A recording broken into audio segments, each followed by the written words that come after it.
Hello, my friends. Welcome. It's Gio here once again. Today, I want to talk to you about the latest book that I reviewed, which is Chatter by author Ethan Kross. Ethan is an experimental psychologist and a neuroscientist. He's also a professor at the University of Michigan, and he writes this book, Chatter, which is a book that is all about how to better manage the internal conversations that we have with ourselves.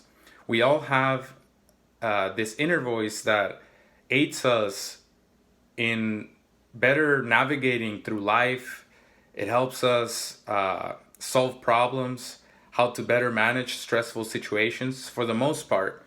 But when we're dealing with negative emotions or we're facing a difficult experience, oftentimes we can get caught up in a negative thought spiral that, if left unchecked, it can be very damaging not only to our health and well being, but also with our relationships with other people.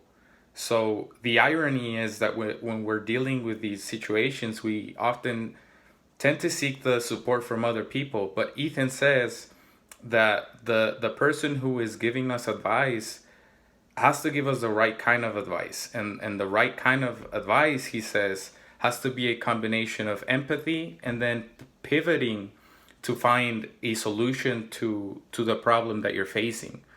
Thankfully, Ethan provides us with various techniques that we can employ individually that aid us in reducing these negative thought spirals called chatter.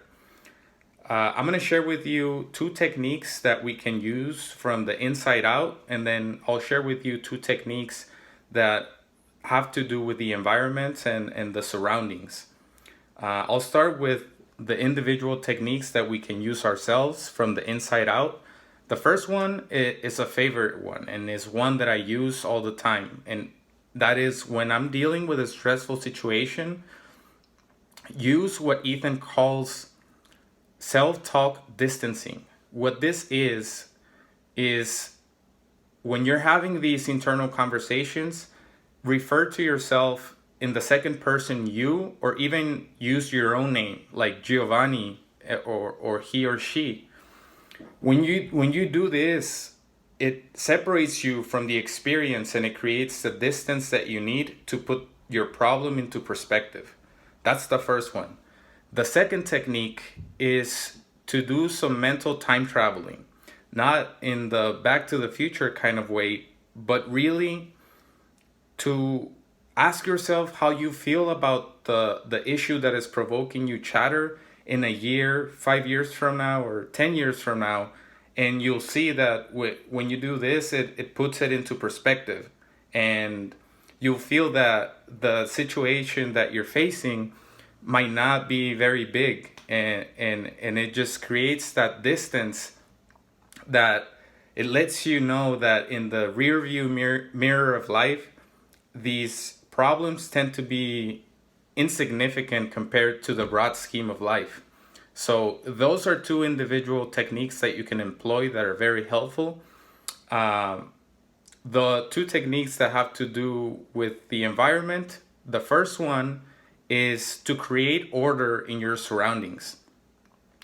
The tennis player Rafael Nadal uses this technique in before his matches.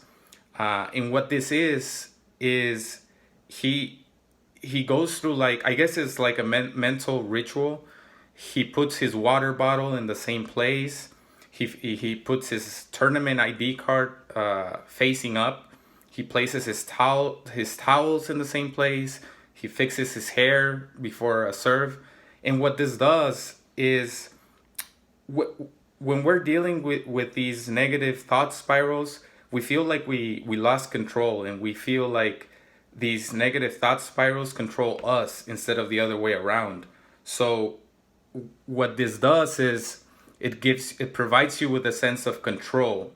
And as a matter of fact, this technique is called compensatory control, because it compensates for the control that you don't have. And somehow, it's like magic. You perform better because you have that sense of control. The second technique is to turn to Mother Nature.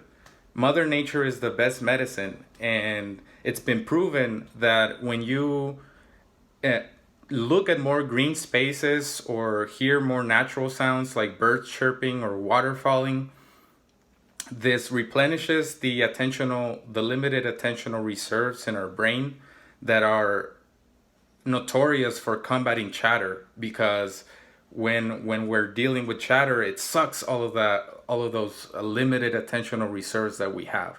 So when we turn to nature, it replenishes those, and it gives us more perspective and more power to better handle situations. I invite you to read my review at redevelop.com. And I also totally recommend the book for everyone. It's helpful, and it really transforms the voice in your head, which can totally change your life. So check it out. Tell me what you think, and I'll be talking to you soon.